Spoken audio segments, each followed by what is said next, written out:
Hello, everybody. Welcome in. I was reading a ton of things. I didn't realize that the show was starting already. So you can thank my distractedness. We are running this stream on 3 separate places concurrently. Over on the Facebook group, on the YouTube, and on the Twitch. Thank you guys so freaking much for being here.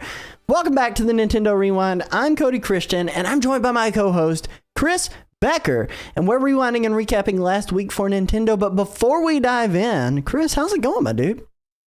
Oh, it's going marvelously. Stupendous, some would say. Yeah, it's going pretty well.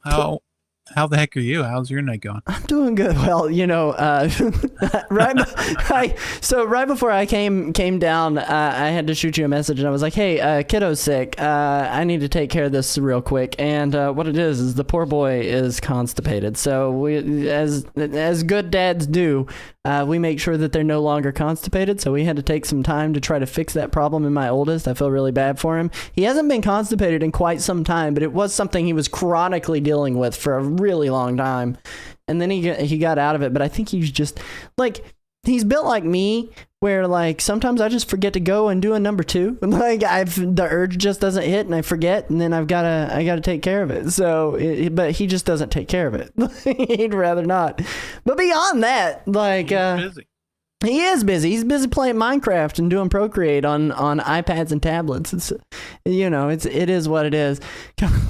Emperor Best in the Twitch live chat. Constipation is a really crappy situation. It truly is. But no, it's been I don't know. It's been good.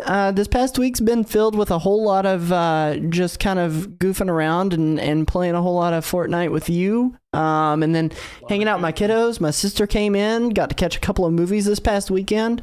We watched Oddity, because she's like a really big horror buff. So we ended up watching Oddity, and it was a good movie. I think it was pretty good. But we also on Friday night watched Trap, the new M. Night Shyamalan Ding Dong movie that has Josh Hartnett in it. Yeah. And that movie was not good. Which I didn't expect much. I mean, it's M. Night Shyamalan. He's kind of missed ever since Signs, but he was there. I'm trying to think of the one that I watched that I really like. Had Dave Bautista in it. It was Last Cabin on the Left. Knock at the Cabin. Yes, I really liked that one. That one was cool and it was different. But no, it was the latest one was just okay. We did Splatfest. I'll just get into it because I really enjoyed that movie. I'll tell you what. You like Trap? Really, yeah. It was really campy and just ridiculous. Also, it was like an advertisement to his daughter, who was the singer in the movie. But yeah, other than that, yes, Mrs. Nerd liked it. She knows what's up. Yeah. And you also said you liked it after you watched it. Why am I being outed? I'm being attacked right now. I don't deserve this. The truth shall set you free, okay? Shout out to M. Night Shyamalan. Films most of his stuff near Philadelphia. But yeah, so I watched that, but not. I watched it the day it came out. As for me, we not only did we play Fortnite, but we also played Splatoon in the final Splatfest, the grand festival, if you will. Of course, we won. I did a great job picking past. Shout out to Future getting 0 points, literally 0 points. Yeah, down with the Future. Right where they belong. Yeah. Can I just say right now, like, I'm a big not fan of the trio of idols that came out in Splatoon 3. Like, overall, like, that group has had the least impact on me. And if you play through the story, like, I mean, you can kind of see why. But I'm gonna do my best to not spoil too much of it. But I was torn between choosing present or past, because I really, really like Off the Hook. I like Pearl and Marina. I think they had a really cool story, and I understand why a lot of people were like, they had their time in the sun. We're kind of done with them, because they got the entire expansion from Splatoon 3. But Callie and Marie getting that win was freaking awesome. What did you think of the actual like grand festival arena and everything itself, Chris?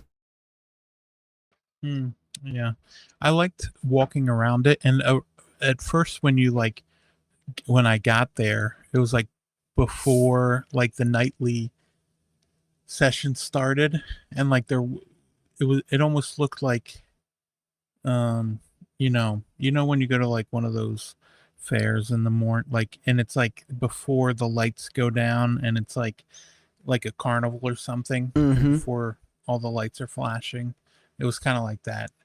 But then just seeing the crowd, like the crowds in all of them, and how many people are just rustling and bustling, I like that quite a bit. But yeah, I enjoyed it. I mean, they go so slow. I like to just whip through the ink, so I walked through it once, and then that was enough for me. I went through it again didn't go through it again, but I went to the stage to get my picture. Oh yeah. After we won the 100 times battle. Yeah, we won a 100 times battle. Which, by the way, the reason we won. I meant to have that clip ready to show on stream. I totally forgot to get that ready for that because it was just ridiculous. Like, I thought for sure we had lost. Yeah. Like, it was very clear, like, we were not winning. And then we turned tides. Fish joke. We turned the tides right at the end and ended up coming away with a clean sweep. Big shout outs to Calamity Nolan, by the way, for joining us on that one, too. And then whoever the random was, we need to immortalize them somewhere here on the channel. Maybe we'll put them in the thank you section. That's where we'll put them. Oh, man. But, everybody always complains, like, Switch is underpowered, but yet they I saw this tweet. I don't want to plagiarize it. I don't remember who it was from, but, like, they had, like, a Nintendo, a Taylor Swift level concert on this console. Yeah, we're off to a good start. We truly are. But it was so funny. Like, I saw that, and I was like, shout out to whoever wrote that, too. Like, let's immortalize that real quick. But overall, like, very impressed with what they were capable of doing on the Switch, and like the colors, the lights, the amount of assets and creatures they had on the screen at the time, and plus the music was just kind of a good throwback. And there's like a full set list that you can go and experience. So yeah, if you have one of the Callie or Marie or Pearl or Marina or even the deep cut people, like you can still go back and experience that, which is a new thing that they didn't have as function before. Used to be they just gave you costumes, but now they give you an experience that you can kind of go and relive, which I'm thankful for because I didn't get the chance to experience it as much as I wanted to. And you get to pick what time you want to go there. So you can pick and then kind of watch them from there. Yep. Morning, afternoon, evening, and then you can actually fast forward through the track list too, from what I understand. So it looks very cool. Brunch time. Yeah, go at brunch time. Go enjoy a Splatoon brunch on your brunch whenever you have brunch. Some French toast, whatever you want. Absolutely. Oh man, but no, it was a really good event. I had such a good time doing that and playing that with you and on the live for everybody else. If you missed it and you want to catch it, you can go over on our YouTube and see it. Yeah, but now that I mentioned it, what is your go-to? Like, if you go out to a diner and you're eating brunch or breakfast, what's your go-to meal that you pick? So if I'm doing like a breakfasty kind of brunch, so breakfast and brunch are two different things. Okay, they're two different things. If I'm going for breakfast at a diner, my go-to is always going to be pancakes. I want to get some flapjacks. I like to get sausage gravy. I want to throw on 2 eggs sunny side up. But if I'm going for brunch, there's this place that I really like to go for brunch. We don't go very often, but there's this place nearby that I like to go for brunch, and I like to get their huevos rancheros whenever I go there for brunch. What about you? French toast, French fries. That's what I get. And if it's a good thick chocolate milk, I'll usually get like water in a chocolate milk. That's a choice. That's a It is choice. Two separate drinks, not mixed together. Okay, yeah, I was making sure. I was like, hold on now. You're doing both of these? Like, just poured both in. That's offensive. Just, mix it up. Yeah. Give me the chocolate syrup, but in the water. Yeah. Ms. Nerdwire says mimosas in the live chat, and I couldn't agree more. Mimosas. It's 5 o'clock somewhere. Oh, man. But no, that was pretty much it for the week. Like, it was a good week. I'm looking forward to this upcoming week. They've got Fortnite just launched their Day of Doom event that is going on in the game. So if you want to go on there and be a henchman or be a hero, you can go and do that. That's going to be fun. I think you and I are going to group up post after the podcast tonight. We're going to let Chris experience it. I played a little bit of it. I'm a little bit underwhelmed. It's not bad. It's just not going to become my main thing, I don't think. I played it as well. How'd you feel about it?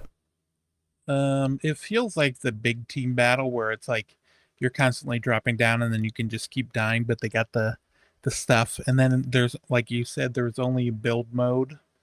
And I played 3 matches. 2 of the matches,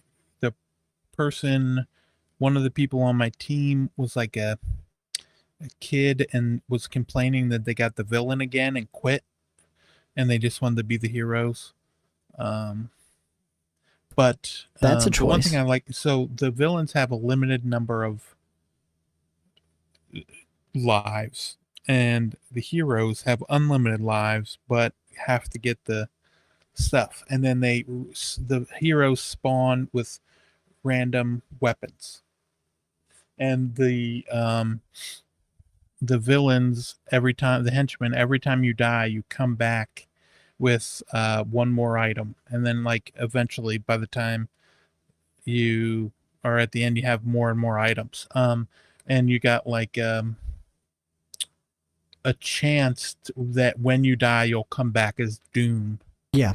And you can be Doom until you die. And then the next time someone else dies and comes back, they'll be Doom, Yep. It's random, but it's a mode that I played to get my missions. That was it. Yep, I did all the missions and I said, "Hey, I'm done. I don't need to play this anymore. I think I'm good." I did like the mode, and I might revisit it as it's still going, especially with missions refilling over the event, so that way you can get your experience and be able to unlock your super skins and everything. But I can't bring myself to jump into more than I absolutely have to. So. We'll probably add new missions every week, so get ready to jump back in. Oh joy. Well, listen, that's about it for the intros for how we've been doing this past week. Let's jump into some thank yous for the people who support our show. Before we dive into the news, we want to make sure we thank our generous supporters from NintendoRewind.com. If you would like to directly support our content, guide what we are discussing, and get exclusive videos that won't be uploaded to our YouTube channel, you can sign up to become a member. Plus, you get some merch discounts, and every dollar spent on our merch also helps us continue to produce this show. There's even a tier that only costs $1 a month, and with it, you get a shout out.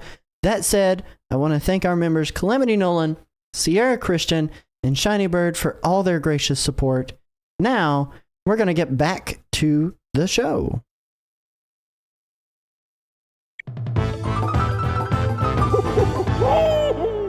Chris, the rumor mill is just like kicking up like nobody's business this past couple of weeks for the Nintendo Switch 2. Between all the meetups and greet-ups with devs going to Nintendo's headquarters, all the way to the speculation about whether or not we're going to have a September Direct announcing a Nintendo Switch 2, all the way to even price points. It's one of those times when I am a little bit nervous about my pocket coming up with the announcement of another console. I mean, I have not financially recovered from the first Switch coming out. I continue going in debt for it, but like, I am beyond stoked and excited though for the next generation of console coming from our favorite mustachioed house themselves, Nintendo. And with that being said, Chris, how excited are you? How pumped are you? And how bought into all these rumors do you feel like you are? The only rumor I believe in is that Nintendo's going to bring back the Vitality sensor. That's a rumor I just started. You heard it here first. Get ready. No. No, the vitality sensor is not happening. It can't. Well, we don't know that for sure. We don't have any confirmation on that. We're still looking into it. We'll have to keep you posted if we hear anything by next week's show. But yeah, I'm looking forward to the new system. I can't wait to see just how powerful it ends up being, or what they end up doing with it, so that we can get an idea of what sort of third-party support they're going to have, and how that's going to go in terms of not only just indie games, but big third-party publishers releasing their games on it too. Absolutely. You know, there's there are a lot of rumors about what we are going to be looking at with the actual like console itself in terms of performance. No, we're going to be going down the whole rumor mill of everything that we think we know about the Nintendo Switch as we go into this topic. Take this entire chunk of the episode with a grain of salt. I think that's important. But you know, that being said, I think there is a lot of weight behind some of the stuff that is on this list because of the industry insiders that have talked about it and because of where the information's coming from. Granted, there's also a lot that you can kind of go, I don't know about that. But the main reason I wanted to do this episode today and what I wanted to talk about with us is that we do have some actual discussion to kind of throw up here and what we think Nintendo's going to price this next console. Now, I brought it up in the Discord. I think this was 2 days ago, maybe yesterday. I can't quite remember, but I do believe it was 2 days ago.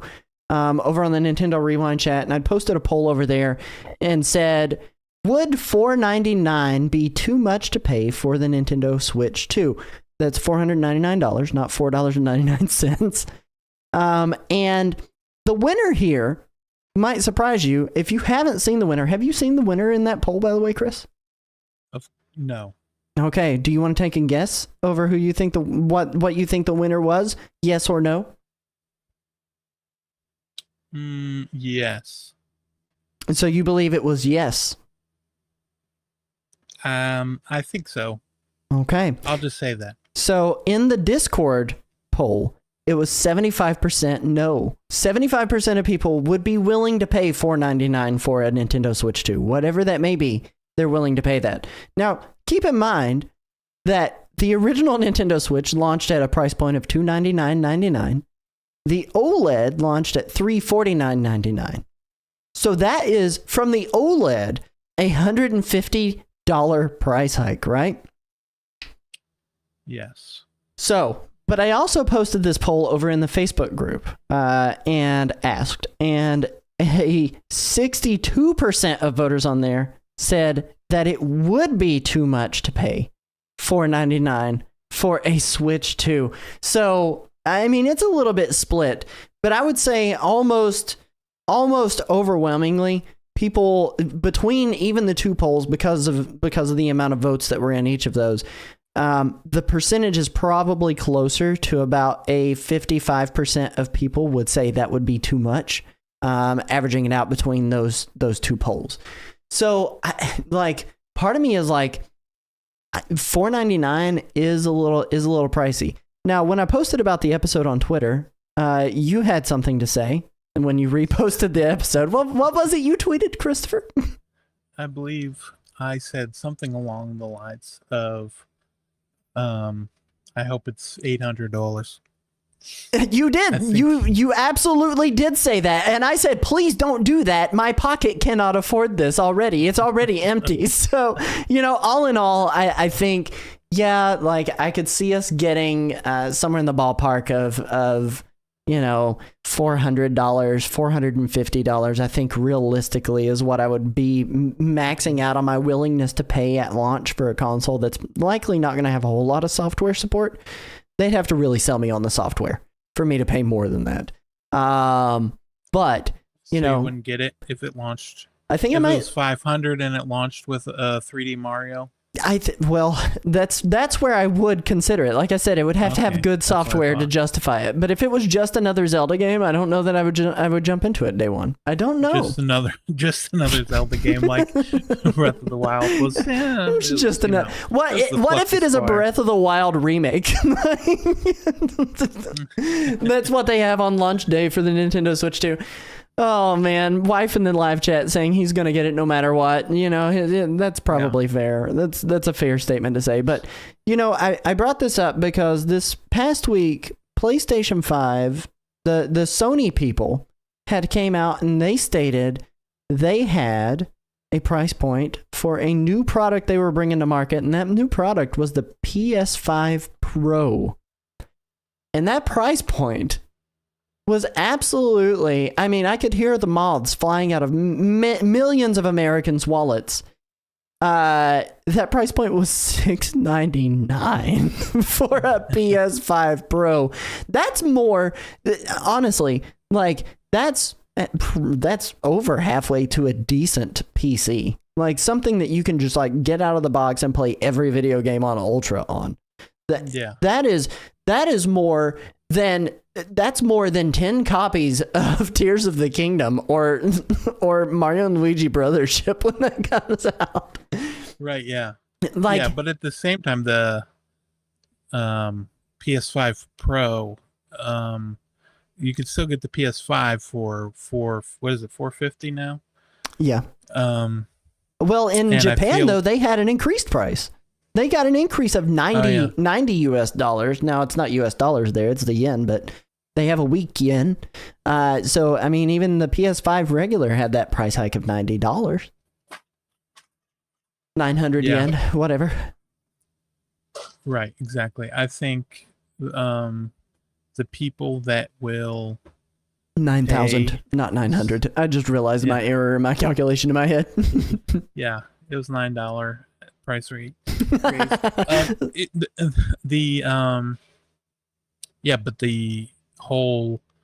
the people that would get a PSVR or not VR, definitely not that, PS5 Pro would pay the 700. Like that's who it's for. It's not for everybody. I mean, essentially, you're like targeting just like the super enthusiast. I hate to use this derogatory term, but Sony pony.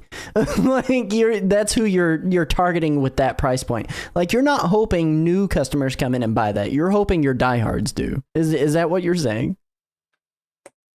Yeah, just the people that are interested in that sort of thing. Even though,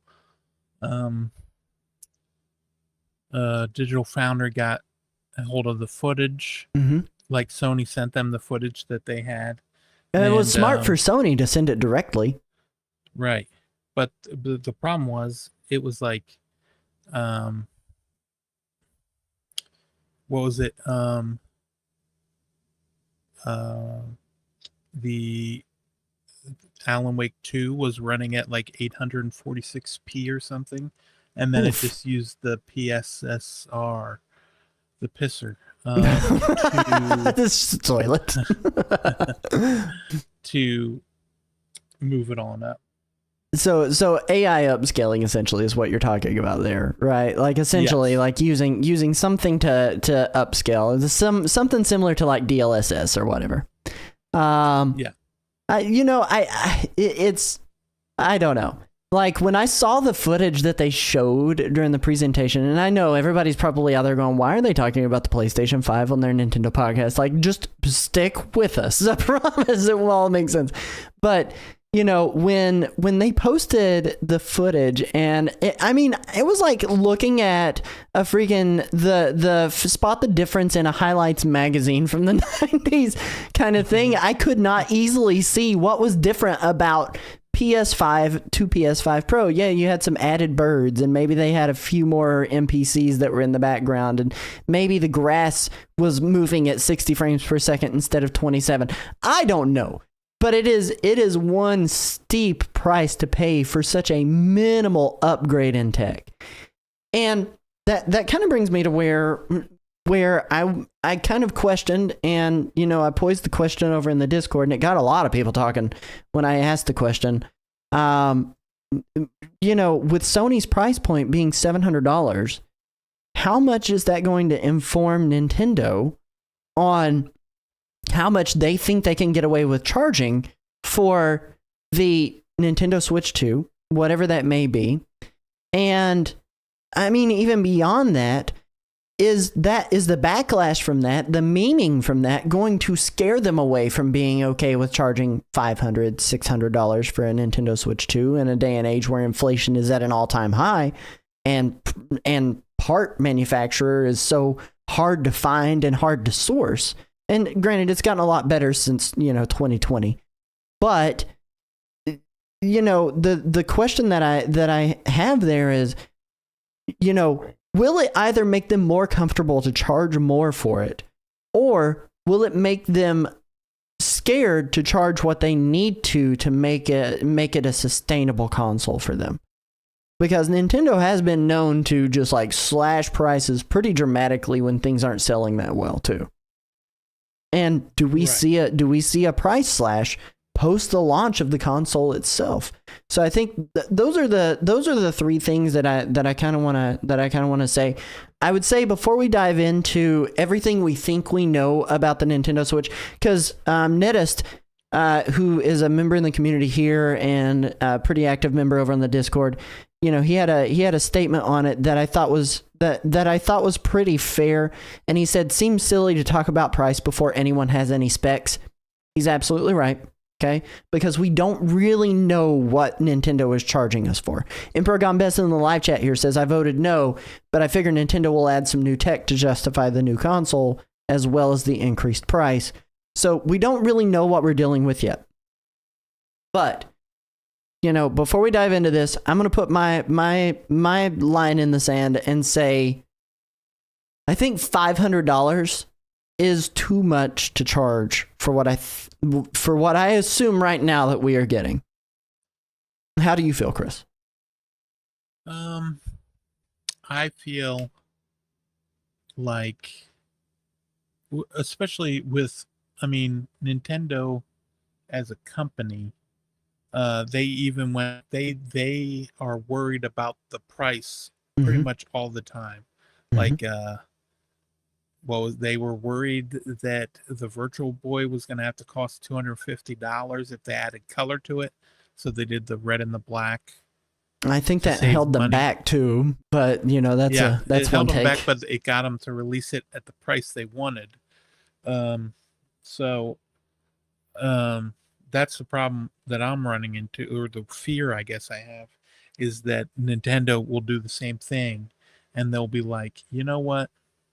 We're going to just not worry about the price, or we're going to worry about the price, and then whatever specs we have, we can make our games at, and then whatever developers want to make games for us, they'll make them for us. The people will come for our games, and then that'll give people a reason to buy it, and then give the developers and publishers a reason to bring their games to our system. So the Wii was $250.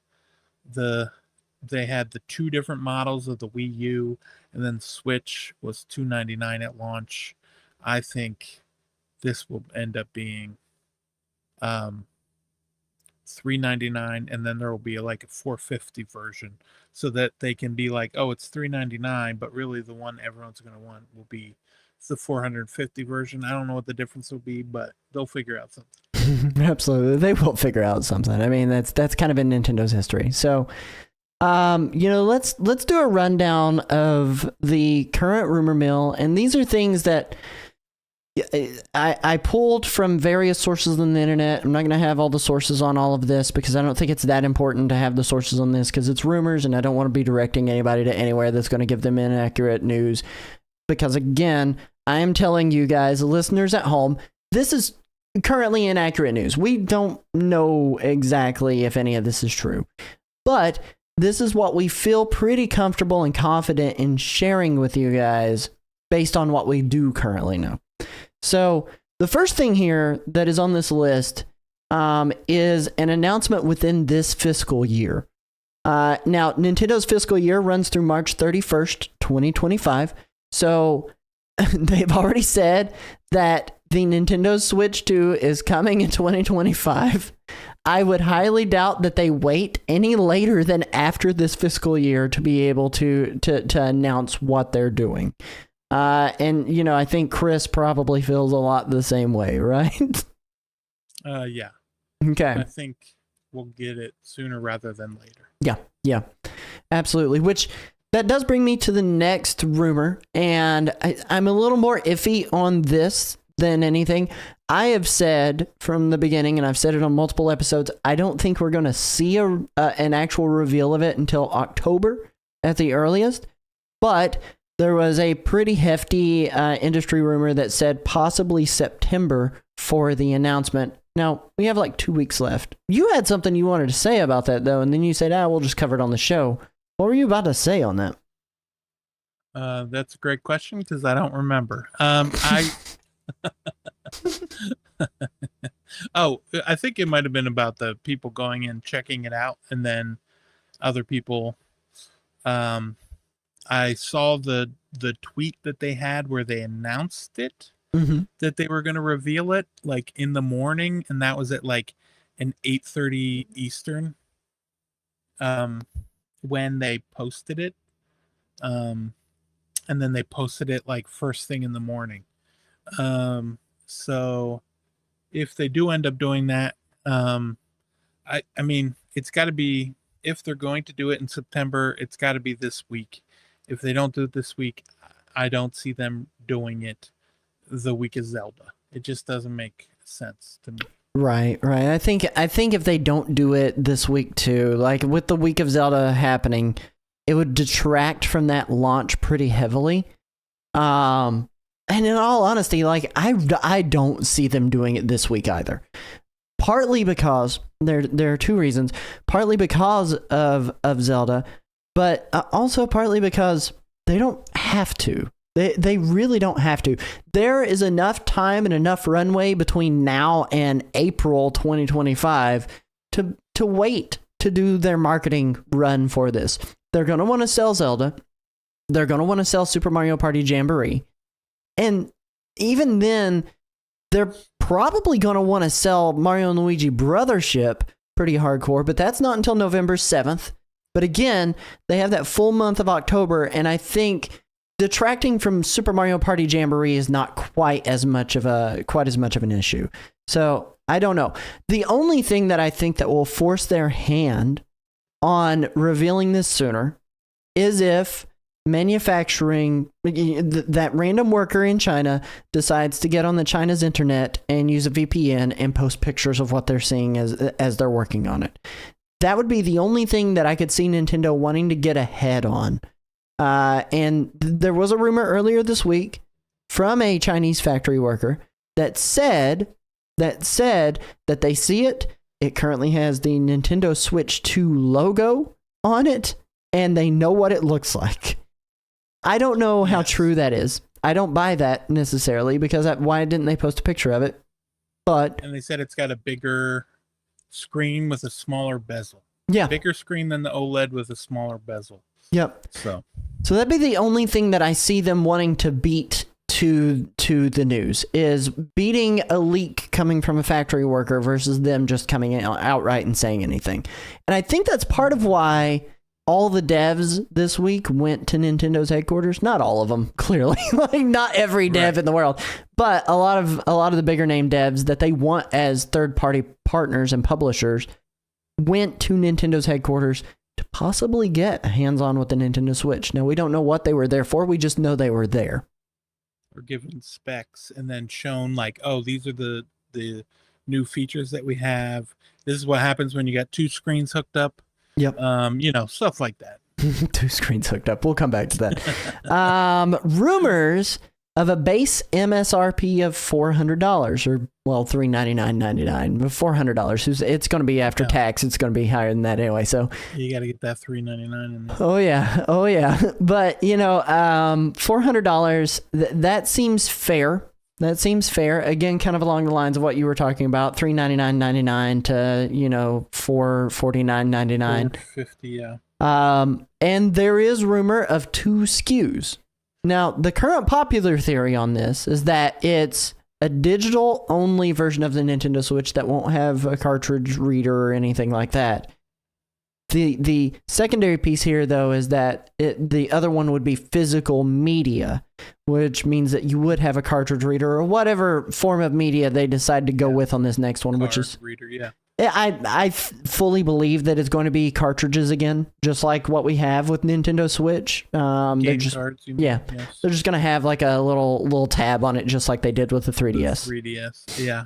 And not only that, but then I think, that was the rumor. One of the early rumors was, the Switch, the new Switch is going to have one version that doesn't have backwards compatibility and one does, and that would line up with one having a cartridge and one not, in terms of backwards compatibility. But at the same time, I could see them just releasing it with a card slot, so they don't split the market, and then they don't mind doing that with stuff like the Switch Lite or with no dock, and the 3DS, the 2DS, but I don't think they would they wouldn't want to release something like for like the Wii or the Wii U without the gamepad. They wouldn't want to do that. So I think I could see them just releasing one at $399 with the hard drive or with the thing. They might have like a launch special at $450, and then that goes away. And then when the OLED comes out, the Switch 2 OLED, it can be that $450 model, and it'll be like a year and a half after the system came out. And then that way they don't have to have so many people talking like, oh my goodness, the Switch 2 is $500 with the PS6 right around the corner, Right. So okay. So what you're expecting is their marketing strategy to try to get people to upgrade later on in the life cycle and already have plans for that second SKU. Is that kind of what you're thinking their strategy? That's what I think, that they're planning that ahead of time. And they don't want to get up to $500 for a Switch OLED. I think Nintendo is scared of that $499 mark. I think they are. And that's not a bad thing. That's not a bad thing for them to be scared. That is very consumer focused. But oh man. Here's the other thing, the physical media side of it. What if they just convert to UMDs like they had with the PSP? That would be a great idea. And then when Sony makes the PSP2, yep, the PlayStation Portal 2. Yeah. Oh man. Yeah. The Vita again. Oh god, that's what they should call it though. Is the Vita again? Yeah, that would have been good. Yeah. Oh man. Also, what they have here, industry analyst suggests a March release date, which has been kind of my assumption for a long time, because what they get to do is they get to spend capital that they make throughout the fiscal year. They get to spend capital that they make throughout the fiscal year, and not have to take a financial hit in the same sense, and have a nice boon to the beginning of their next fiscal year in sales. But there was a bigger Nintendo industry insider that said, contrary to that previous thought, after April 2025, likely could even be as late as May, which I don't care either way. Like at that point, it's March, April, May. There's a 3-month time frame there that I think it could possibly launch in. If it doesn't launch then, when do you think it could come? I think it has to be March, April, May. If it was not until the holiday, then they wouldn't even reveal it until June. Yeah. They wouldn't have any reason to do that. Well, other than to beat the people who are trying to well, yeah. But then they might not even be making them at this point. Mm-hmm. I mean, I wouldn't be surprised if they're also a little bit more worried about so the Switch had all those like indies that came to the Switch at launch, like within the first year. For the first year, I think it was in the 9 months or 12 months, they had a rule that you couldn't have. They didn't want ports of games, so you had to have something new in the game or like a new version of it. Mm-hmm. And so that's why a lot of those games had like, that's why Shovel Knight, what was it, like the Treasure Trove edition, Right. because they were like, oh, this is new content, and they want to do that so that the eShop doesn't look like a hunk of junk that it looks like now, where they're just letting people just release anything, which is what the Wii U looked like ahead of time. Well, they needed to have people release anything. Nothing came out on that console anyway, hardly. So. Right. Yeah, they were like, just go ahead, put whatever you want. But I think if they do end up doing that, they might end up being a little bit more worried that somebody along those lines, somebody working on the game or a launch window game, might be like, oh, tell somebody, and then be like, oh, it has this feature. Mm-hmm. Nintendo doesn't like this or that. They like to control the message. That's why before PAX they had that thing with Zelda that people got to play. Mm-hmm.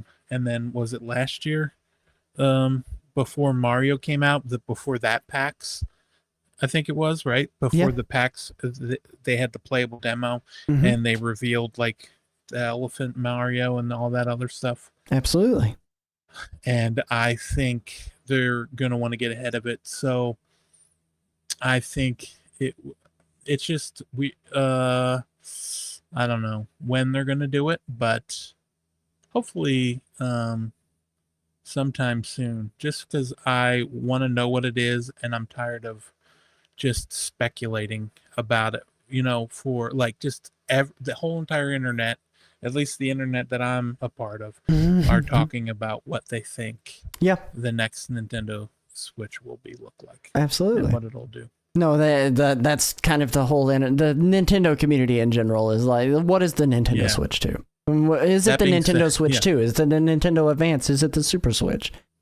Right. That being said, maybe I'll make a YouTube video about it at the end of the week if something happens. Who knows? That'll work. I'd say you could probably, if something does happen by the end of the week or next week, I could probably say you can expect us to both get on a call real fast and get some content up. Talk about it, yeah. Next thing on this list, rumor of an 8-inch screen and backwards compatibility for Joy-Cons in games. I hope that there's some substantiating claims on the backwards compatibility with games. I think it is very true that they're looking at keeping Joy-Cons as an active portion of what they're doing with the Nintendo Switch 2 or whatever they decide to name it, because of the accessories they started selling as standalone chargers for Joy-Cons. On that note, though, for the screen, 8-inch screen, Sharp, the manufacturer of these screens for Nintendo already, announced that they were working on an LCD panel for a new console, which many believe to be the Nintendo Switch 2. And that would be a huge step backwards, man. Like, I have gotten so used to my OLED screen, and I do play quite a bit in handheld mode nowadays. Used to be, I probably could have been okay with not caring if it's LCD or OLED and just like living on a dock. But I have started playing so much handheld mode, I don't want to go back. Like, I don't want an LCD panel. 8-inch screen is great. LCD? Get out of here. What is that garbage? Like, don't do that to me. Yeah. So, I don't know. Well, you know what? I still have no problem playing the Game Boy Micro, so I don't care what it looks like. I mean, I do like my Game Boy Micro. I'm surprised your hands can accommodate that. Not for long. You're gonna grow up and be a big boy, or are you saying not for long? You can't play it for a long time. Yeah, I can't play it for a long period of time. I thought you were saying you can only play the Game Boy Micro for a short period of time until you grow up. Like what? Oh no, I can only play it for a long time before rigor mortis sits in. It's just that's fair. But yeah, the LCD, it does suck, especially with like those like bright, colorful games. You hop, Yeah. I don't know if you heard this, but Nintendo likes to make from bright, colorful games that aren't Emio, the Famicom Detective Club. But What? No way. huh? What? No way. They do? Oh yeah, it turns out. Rumor has it. Rumor This is has- another rumor. But yeah, so all those games look really nice on there, but the fact that we got the from OLED to the LCD, it's just a bit of a bummer going backwards. But at the same time, especially around launch, I'll probably, in my current situation, I will probably play it. Like right now, I play the Switch OLED 99% docked. So you are in a completely different situation now or in the same situation that I was in before, where I did do 99% of my gaming docked, but now like I've been playing so much with my wife in bed. It's just been, and not like that. Don't take that the wrong way. But video games, people. role playing. Video games, people. But I've been enjoying just like sitting right next to my wife and playing the Nintendo Switch together. Instead of me like running down to my downstairs game room or into my office to like just like dock a Nintendo Switch and play on the TV or whatever. There we go. I see some DK sexy going on in the live chat there too. I'm missing there. Put the eyes away. But you know, it's one of those things where like I don't want to take a step backwards. I understand if it's a cost mitigating measure, which I'd fully believe that they would do. Like I really do believe that they would do that as a cost mitigating measure. But it's just that I just, I don't want to go back. I don't want to go back. On the... Well, get ready for it. Stop it. Because it's gonna happen. No, I refuse. I'm sharp. Get out of here. There is another rumor though here that Nintendo Switch 2 controllers attach via magnets. I think that rumor's been around for close to a year and a half now. Yeah, it's a rumor and a patent that they filed. Yep, and I think that's why the rumor started, is because of the patent, and then they tried to deny it, saying we couldn't find a sustainable way to do that. Blah blah blah. I don't believe them. I think that Or is. they tried it with the Switch and couldn't find a sustainable way, or something like that. Yeah, like that's Their wording. That's Andrew Garfield level of cap right there. Is exactly what that is. It's like, no, I don't even know anything what about that Spider-Man is. You know. Yeah, and then also to add fuel to that fire, Nintendo was like, you know what? This holiday we're going to release that standalone charging station that you can dock your controllers on, because you might need it with the Switch, Which made the Switch backwards 2. compatible with the accessories kind of situation, an actual. I mean, they like form to of do that discussion. anyway. They've been like. I mean, to here's do the that thing: since if they put since the Wii. If they put Bluetooth in it again, which they will, if they put Bluetooth in it again, there's no reason the Joy-Cons aren't compatible.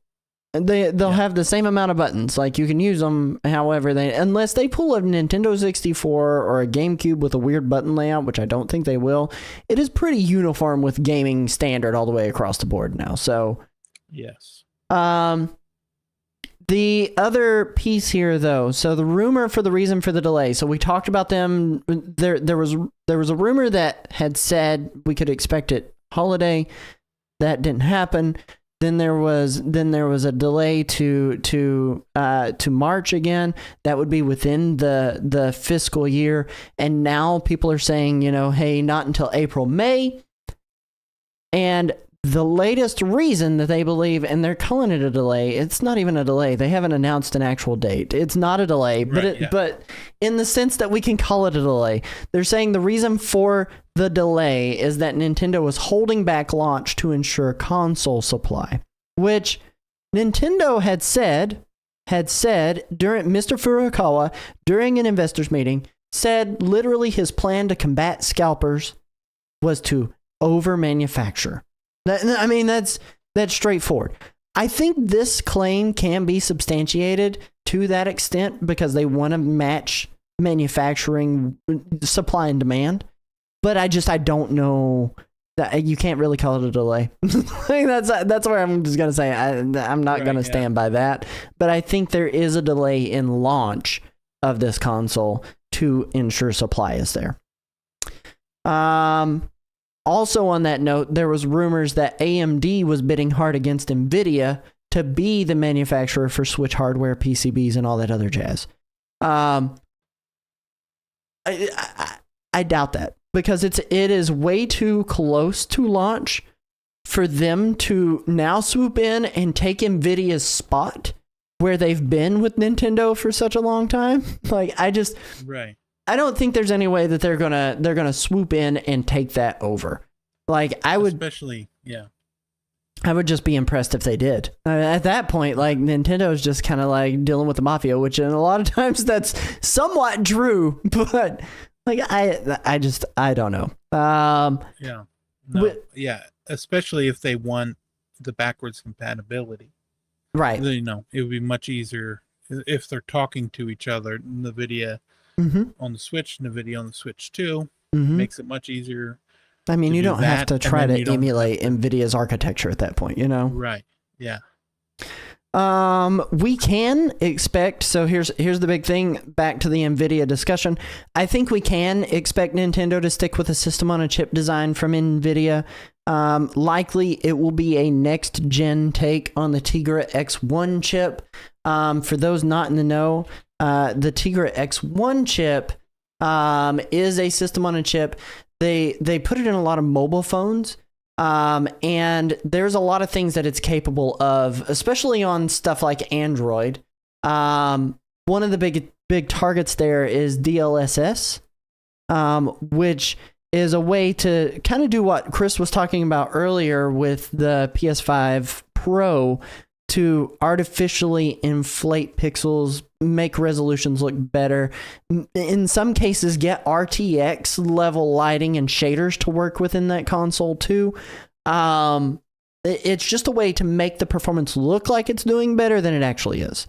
So that's the rumor of what we're looking at. And I think that is probably actually pretty likely. Now, whether or not Nintendo will harness the power of the Tegra X1 chip, if I can call it power, whether they harness the power of the Tegra X1 chip, that's to be questioned still yet. Also on that note though, a Switch 2 spec sheet leak says this about its processing power, CPU, RAM, all this other jazz.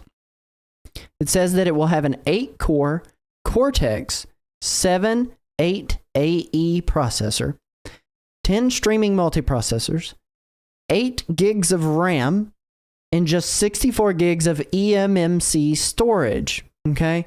So to kind of put that into layman's terms, so that way people can kind of think of what they can compare it to. The Steam Deck, okay? The Steam Deck only has 4 processing cores. The 10 streaming multiprocessors, there's no comparison there. I don't even know what that relates to. But the 8 gigs of RAM, which is where a lot of your gaming performance comes from, is having better RAM. The Steam Deck has 16 gigs of RAM. And in terms of storage, which this is where it gets important with like your read and your write speed on data. So how quickly can it load those textures in based on the data that it's accessing? How quickly can it write your save data to kind of create a seamless transition? Think like God of War when you're walking through the rocks. Those were hidden loading zones, you know? How quickly can it load, read, and write that data? The Steam Deck has a SSD, a solid state drive, not a NAND drive. It has a solid state drive and is expandable. Okay, so that kind of puts that into perspective. I mean, you said it yourself during the pre-show, Chris, and you've played a little bit of it, I would imagine, on, well, obviously Nintendo Switch. The Plucky Squire that just released today, it runs maybe 30 frames per second during the 3D segments on the Nintendo Switch, but on the Steam Deck, it is locked to 30 frames per second. Right. And well, it starts, the game starts at like on ultra or high settings, and you have to lower it down to medium or low to get the 30 and without the slowdown. So I mean, and that's with 16 gigs of RAM. That is rough. That is rough when you think about that. The fact that the specs on this, in terms of what we think we know, is I mean, it has double the cores for a processor, for its CPU. But for its RAM, it has half the RAM available and just 64 gigs of eMMC storage, which is less of an issue as far as that goes. That is double what we currently have with 32 gigs. But it doesn't have an SSD, and I would imagine it's not, like you won't be able to just slam an SSD into that like you can with a lot of these new modular systems that they're doing, i.e. the PlayStation or the Steam Deck. So I don't know. That kind of puts it into perspective about what we're going to see. Now, granted, there are a lot of Nintendo knows how to make a game for the consoles that they have. Like, the games that come out of Nintendo typically look really good, but the worry there is the third-party support. Are they going to be able to program at the level that Nintendo does for Nintendo's console? And the answer, it has always been no. You know, like, third-party support doesn't do that. They don't program quite the way that Nintendo does in terms of developing a game and making it look really good on a Nintendo. They just don't. So it does kind of lower a little bit of my faith here. But yeah, yes, I'm a little nervous, but of course these are just the rumored specs. I'm hoping somebody, a third party, Digital Foundry, like a third party or somebody gets to Nintendo, because like when they first showed off the Wii U, you didn't have the L3 and R3. No, and then Activision was like the thumbstick clicks. Yeah. There was no clicking. And then Activision was like, no, we need those. And they listened to them. There was a rumor that they listened to Capcom so that they could get Monster Hunter Rise on the Switch before the launch. So hopefully someone gets to them and they're like, no, if this thing's going to be out for 10 years, we don't want to be making games on 8 gigabytes of RAM in 10 years from now, you know? Absolutely. You know, the on this topic though, there is mention of them having something that will help that lives inside the dock. Rumors of a co-processing chip that lives in the dock to boost the power of the console when docked. But that rumor was started months ago, and they really haven't talked any more about it. So it's been very quiet. Like, a lot of industry insiders aren't really saying anything about a co-processing chip or necessarily anything going in that dock. I would like for something to be there, but I don't know that they will. One of the things Takeda from the YouTube chat here says, they recently have been getting third-party publishers to get games on the Switch like Batman Arkham series. And I would say, yeah, that is absolutely fair to say that they have been getting third-party publishers to try to push those higher performing games onto the Nintendo Switch. But I would say we've not necessarily been super quiet about how we feel about that on the Nintendo Switch, because those are significantly lower quality versions of those games that you should really play somewhere else. Ultimately, right. That's just because the tech in this, I mean, it was from mid last decade when they put it into the Nintendo Switch. It was already old tech. They just squeezed the life out of it, leading into what we've got 7 years later. Right, yeah. And they just bought that one studio that they're going to just help port things over to the Switch. Yes. So I imagine they'll be doing the same thing with the Switch too. Once they're no longer porting things over to the Switch. Plus, they'll be working with Nintendo. Nintendo knows their systems the best, and hopefully that'll help them. But because playing on this Steam Deck, a lot of games are running, but with 16 gigs of RAM, still having a hard time. So hopefully they do something about that. Yeah, we're gonna need we need more RAM. But give me more RAM. And then I don't think we have any other.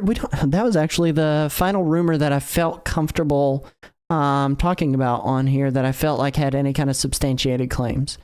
So I mean, that kind of does bring us circled back to how do we feel still yet about the pricing and about where we're going here with this? So PS5 Pro charging $700. Obviously, Nintendo's not going to go the $700 route. I don't think there's any world where Nintendo goes $699 is a fair price point for a Nintendo Switch 2. No. But seeing the price point of that and seeing the memeing that is going on, because this is still going to be I feel like, based on what I'm seeing here, it's still going to be a minor upgrade. It's going to bring them up to date with last gen's consoles, in terms of tech. Do we still think Nintendo is too afraid to charge that $499 price point? Do we expect them to come up to $499? Or do we expect them to stay at $400? That's kind of the final question here surrounding this, knowing what we think we know, and then factoring it into Nintendo's typical price point plan course of action. Do you see them getting in line with the current gen model pricing structure? Yeah, no, I don't think they will. I think they'll be in line with like the price of, I think, what was it? The PS4 Pro was $399. I believe it was. It's been a lot of years since I had a PS4 Pro. I have one, but I don't even remember the price point on it. Right. And that just kind of tells you like where Nintendo is with their systems and how they're not really concerned with what everyone else is doing. And they're just like, this is the system we're making.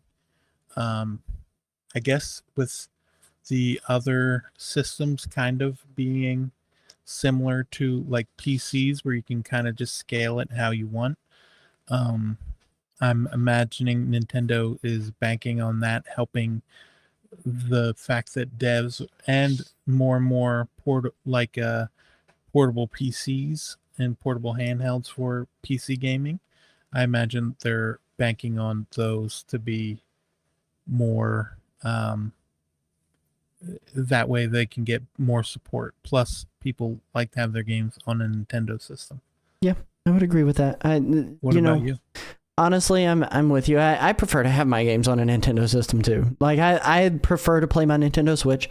I have a Steam Deck. I like my Steam Deck. But overall, I'd prefer to play it on my Nintendo Switch, because it's a significantly more comfortable device to hold over a longer period of time, because it is so much lighter than my Steam Deck. It is a smaller handheld experience in terms of it being more compact, so my hands are a little more together. Overall, I would prefer to play on my Switch. Would I prefer to have the power that is in a Steam Deck? Yes. And that's where I think Nintendo needs to aim and strive to be as on par with what is in a Steam Deck as they possibly can. Not necessarily to the same degree to giving people the flexibility and options to do this Proton package or what have you.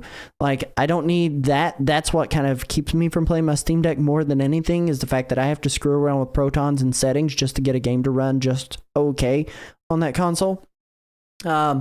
But what are the current price points of a Steam Deck right now?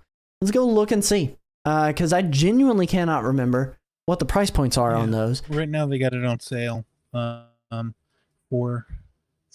It's like 25% off right now for, I think, the Steam's birthday. 15% on the LCD model, 64 gigs for the LCD model. Let me actually pull this up and show it on screen here. So 64 gigs for the LCD model, 15% off, $296.65. Normally $350. Yeah, normally $350. The 512 gig model LCD, $450 normally, 25% off. Those are the LCDs. And then you look at the OLED models, $399 for the LCD 256 gig, $549 for the 512 OLED, and $649 for the 1 terabyte OLED. I mean, if Steam Deck is charging $549 for a half a terabyte, plus just a little bit on the top there, half a terabyte option here for an OLED Steam Deck, and if we are going back to an LCD model of the Nintendo Switch, I don't know. I doubt that is going to be the thing that we see. So Yeah. it's rough. It is rough, but it is an honest price point. I think personally, they do not break that $500 mark. I don't think they break the $400 mark. I think it stays at that $399.99, and that's where it goes. And I think even that is a little sticker shock to some Nintendo fans. So that's where I think it's going to land. Oh, man. Agree.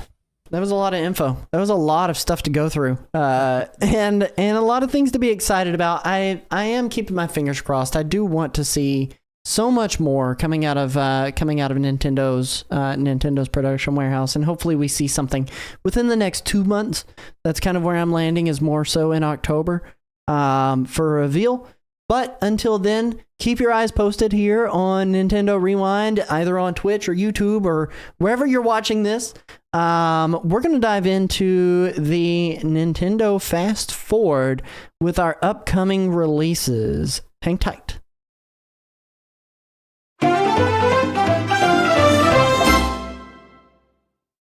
All right, Christopher. So, you want to take care of the upcoming releases here? You want to lead the discussion? We got a few games coming out. Yeah.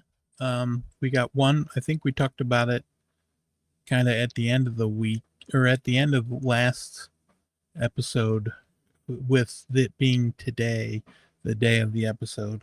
The Plucky Squire. I played it some on stream and off stream, so about 2 hours, and it is much better in 2D than it is in 3D, especially on the Switch. But playing the game, I like some of the things they do with the little mini games, like they did the Punch Out mini game. I liked that, but at the same time, it also definitely feels like this was a kid's game, and you're just out here playing a kid's game, trying to go from 2D to 3D, which the game, you go 3D, it does switch easily, but just the 3D world just feels so lifeless compared to the lively 2D hand-drawn artwork. But yeah, it's $29.99. It is out today. It is not on sale. There's no sale. No sale, unfortunately. I'm surprised they didn't put anything on sale. I think this game looks really pretty. This was high on my list to snag this week, or this month rather. It may have to wait until next month for me to be able to grab a copy of this game. It just looks so pretty. I like what they've got going on here. Yeah. I will say the digital version's out now. Physical version comes out February 2025. So maybe there'll be performance upgrades or enhancements by then. Yeah, we saw that with Penny's Big Breakaway. They did do a performance upgrade with Penny's Big Breakaway. That's true. So I mean, there's a couple of games of that. Yeah, there's a high chance here. There's a high chance here. So go check it out if you are excited for this. I know I am. $29.99 direct download. What else is on the list here, Christopher? That's a great question. We got BZZZT, which is like kind of like a 2D. I want to say it's like a platformer, where you're kind of like dodging around, and it kind of feels like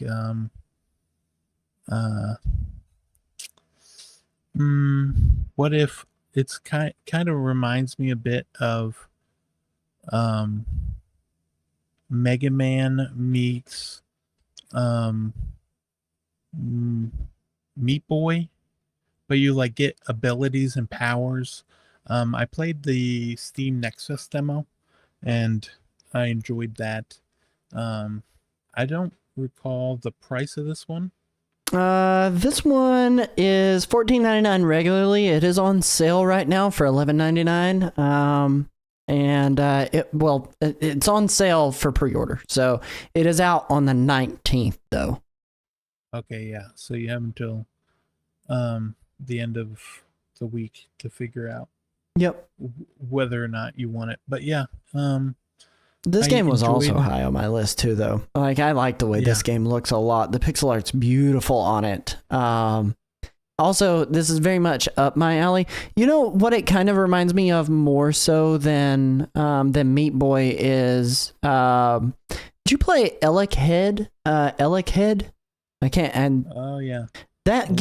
Elechead. Yeah. It reminds me a Head or lot of whatever. that game in Yeah. terms of. But that game was more of a puzzle game. This is Yeah, like it was more hardcore puzzle. platforming.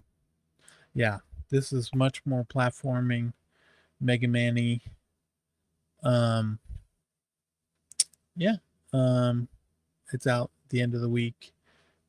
It was on my list too. I reached out to the developer, so we'll see if they get a code. If they do, I'll talk about it next week. That would be awesome.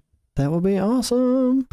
Be excited to hear your thoughts on it. And that's why I was glad I watched your playthrough with Plucky Squire today. It kind of helped me decide whether or not I was going to play it on Xbox or not. So, Oh yeah. and then what else do we have coming up? Disney's Epic Mickey. Dippy's Esnick Mickey. Yeah. Disney's Epic Mickey rebrushed. There is a demo on the eShop. You can go ahead and play that. See what you think of it. It is a remake. Did you play this when it came out on the Wii? You know, I didn't. I know it would have been right up my alley, but back then, budget was tight too when Wii was out, so I had to be very selective of the games that I ended up picking up for it. I was a baroque back when the Wii came out, so I ended up skipping out on Disney's Epic Mickey just in general. But I knew I would love this game. It's a 3D platformer, mascot platformer is what it kind of reminds me of. You know. Right. Yeah. Where you got the ink, you got the ink and the ink thinner, and so you can like make platforms go away or appear, and yeah. Like I said, there's a demo. If you're not sure about it, go ahead and play it. I played the demo. I remember I enjoyed it with controls.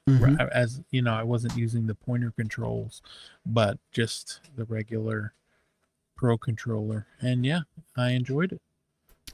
What I played of the demo, I made it all the way through. Should try it. If you pre-order right now, you receive the costume pack, including Steamboat Willie, Football, and Brave Little Taylor for free. And that gives you early access 24 hours. Disney's Epic Mickey Rebrush costume pack. So very cool. I am very excited for this, and there are 2 SKUs for that. So if you do want the extra items, you do need to do the pre-order one, not just the digital version of it. So you want to make sure that you select the one that is labeled as pre-order, so that way you get those pre-order bonuses. And which is such a weird choice to list it in the eShop like that. Yeah, some games do 2 separate listings. I think even in the eShop, it might be 2 separate listings. Yep, it truly is. And then we have one more new thing. Josh, our long lost wayward co-host, who hopefully someday. Oh wait, no, we have one other thing here that I skipped over. I'm sorry, I forgot about this one. You want me to talk about this one, Chris? Yeah, sure. You can talk about this. This is I got isekai'd into a shmup, and honestly, if you're not familiar with isekai stories, it's essentially getting teleported into an all new world that you don't recognize. This game, I saw it and I was like, that name is too hilarious for me to not include in our current Nintendo Fast Forward lineup for games that are coming out this upcoming week. But it is a bullet hell shoot 'em up style game where it has this heavy anime theme that your main character gets teleported into their Neo retro shoot 'em up. And you can kind of see the gameplay. It's very just standard everything that you see on the screen. Like, this is, you shoot it all, try to survive, don't get hit by bullets.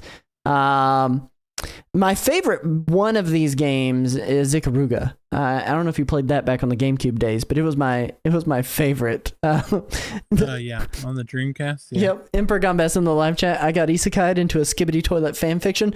It's close to that, Emperor Gombess. But this game, it is out on the 19th as well. Oh, no, wait. Yes, it is out on the 19th as well.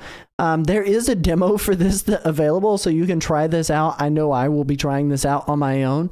And $12.99 regularly, on sale for $10.99. I think it might be one of those good, like, best $11 you spent this month on the Nintendo Switch, to be completely honest. So, go check it out. It looks cool. It looks different. Would you be checking this one out, Chris? Absolutely not. Absolutely not.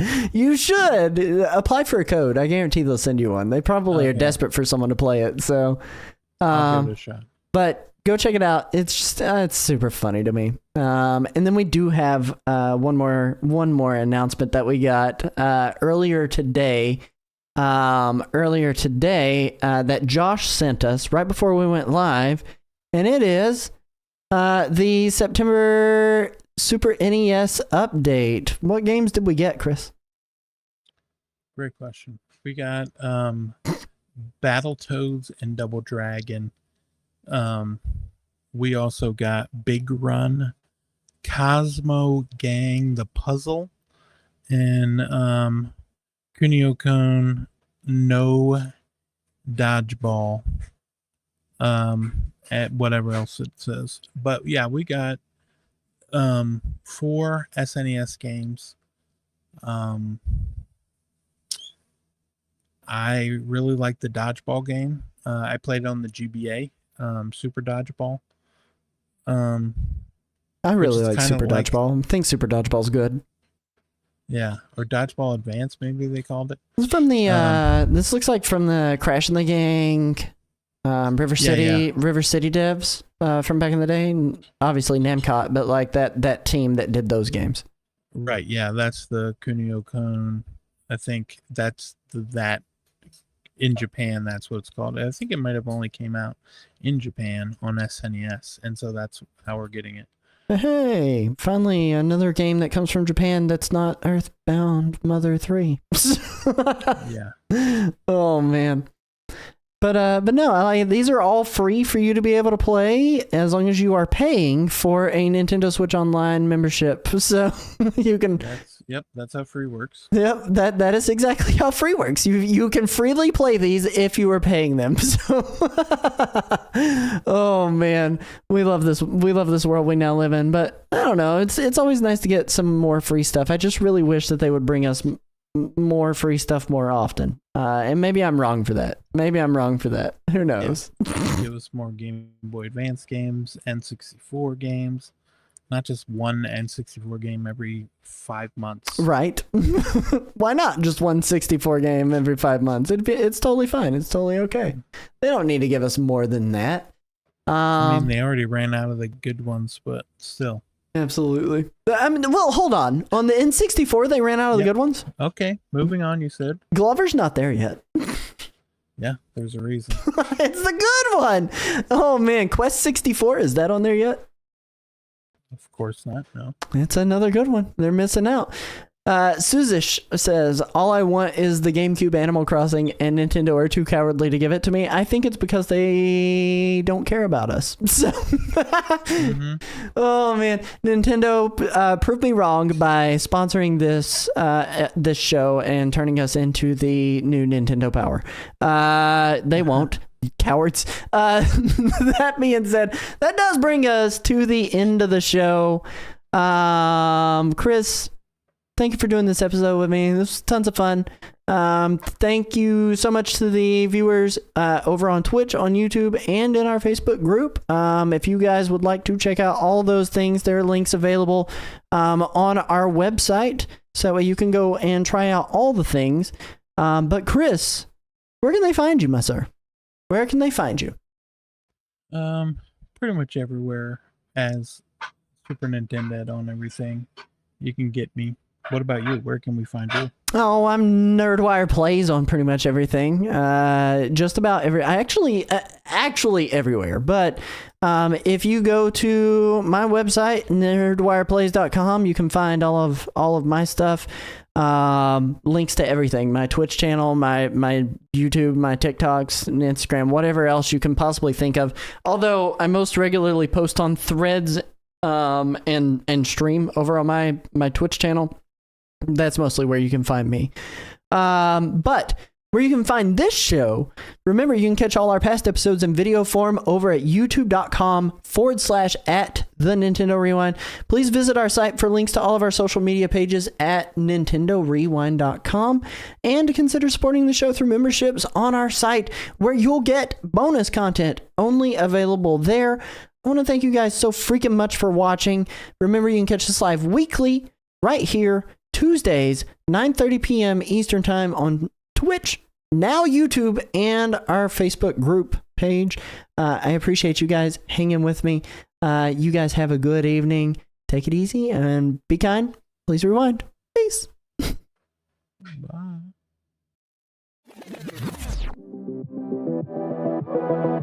Bye.